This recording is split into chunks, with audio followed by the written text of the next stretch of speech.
रामकृष्ण हरी माऊली. वारी सुरू झाली आहे. तरुण पिढीच्या व्हॉट्सअप स्टेटसला, स्टोरीजला अनेक व्हिडिओज, फोटोज पाहायला मिळतात. 4-5 मैत्रिणींना मी विचारलं की का जाताय तुम्ही वारीला? जवळपास सगळ्यांनी हीच उत्तरं दिली की अगं फोटोज काढायचे, रील शूट करायचे, व्हिडिओज काढायचे.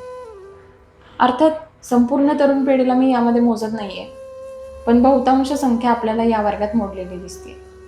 मुळात वारी ही संकल्पनाच एवढी समृद्ध आहे की त्याबद्दल बोलायला बराच वेळ द्यावा लागेल. स्वतःपासून सुरू होऊन स्वतःपर्यंतचा तो एक प्रवास आहे. ते एक आत्मिक स्वातंत्र्य आहे आणि मला वाटतं ते इतरत्र कुठेही अनुभवता येणार नाही. ज्ञानोबा माऊलींनी गीतेच्या 750 श्लोकांवर 9033 ओव्यांची ज्ञानेश्वरी लिहून पूर्ण केली. शेवटच्या ओवीत ज्ञानोबा माऊली म्हणतात, किंबहुना तुमचे केले धर्म कीर्तन हे सिद्धी नेले, तेथे माझेची उरले पायिकपण. इथे ज्ञानोबा माऊली स्वतःकडे लहानपण घेत आहेत, स्वतःकडे पायिकपण घेत आहेत आणि आम्ही मात्र मी हे केलं, मी ते केलं, हे माझं आहे. पावलोपावली आपण अशी आत्मकेंद्री भावना घेऊन जगतोय. आणि माऊलींनी मात्र एवढं सगळं करून सुद्धा हा ज्ञानू निवृत्तीने केला असं ज्ञानोबराय सारखं म्हणतात. मग आपणच एवढ्या तेवढ्या गोष्टीचं, प्रत्येक गोष्टीचं श्रेय मिळवण्यासाठी आपण एवढी धडपड का करतोय? अलीकडे तर भक्तीचं स्वरूप सुद्धा खूप बदललेलं दिसतंय. भौतिक सुखाच्या प्राप्तीसाठीच मोठ्या प्रमाणात भक्ती केलेली दिसते. माझ्या तर कित्येक मैत्रिणी आहेत ज्या म्हणतात की अमुक अमुक देवाची पूजा केली की माझं सगळे संकट दूर होतात, माझ्या सगळ्या इच्छा पूर्ण होतात, किंवा माझं एक महत्त्वाचं काम करायचं असेल तर मी 16 सोमवार उपवास करते. माझं एखादं मोठं संकट दूर करायचं असेल तर मी त्या देवालाच पाण्यात ठेवते. खरंच संतांनी अशी देवाणघेवाण सांगितली आहे का?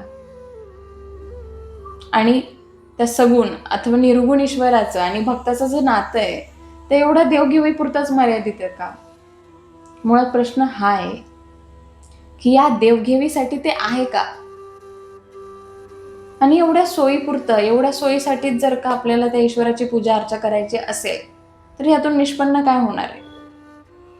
एवढ्या आत्मकेंद्री मागण्या जर आपण देवाकडे मागणार असू आणि तुमच्या म्हणण्यानुसार जर त्या पूर्णही होत असतील तर मग या समाजात घडणाऱ्या ज्या काही वाईट घटना आहेत त्या घडण्याला सुद्धा त्या बिचाऱ्या परमेश्वरालाच जबाबदार धरावं लागेल ना.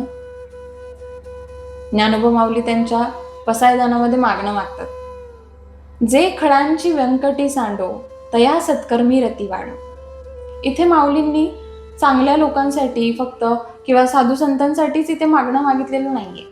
ते म्हणतात जे खडांची व्यंकटी सांडो. इथे दुष्ट माणूस नको संपायला, पण त्याच्यातली ती दुष्ट प्रवृत्ती, ती वृत्ती संपली पाहिजे. आणि त्याच्यातलं ते वाकडेपण गेलं की मग तया सत्कर्मी रती वाढो. त्याचं सत्कर्म करण्याची त्याची आवड वाढत राहो. किती समृद्ध विचार आहे हा. तर समाजातल्या खळांचं वाकडेपणच जर निघून गेलं तर समाजात वाईट काही घडणारच नाही ना. अशा सर्वव्यापी मागण्या जर आपण परमेश्वराकडे केल्या तर मला वाटतं एक आनंदी समतामूलक समाज निर्माण होणं काही कठीण काम नाही. आणि ज्ञानोबा माऊलींचं फक्त पसायदानच जर आपण आचरणात आणलं तर मला वाटतं आपलं आयुष्यच सार्थकी लागेल. आता आचरणात आणण्यासाठी पाठ तर काय आपल्या शाळेपासूनच असतं, पण अर्थाकडे नेहमीच पाठ असते. त्यामुळे अर्थ उमजून घेऊन जर आपण तो आचरला तर मला वाटतं ही भक्ती जी आहे ती ईश्वरापर्यंत पोहोचायला अजिबातच वेळ लागणार नाही. रामकृष्ण.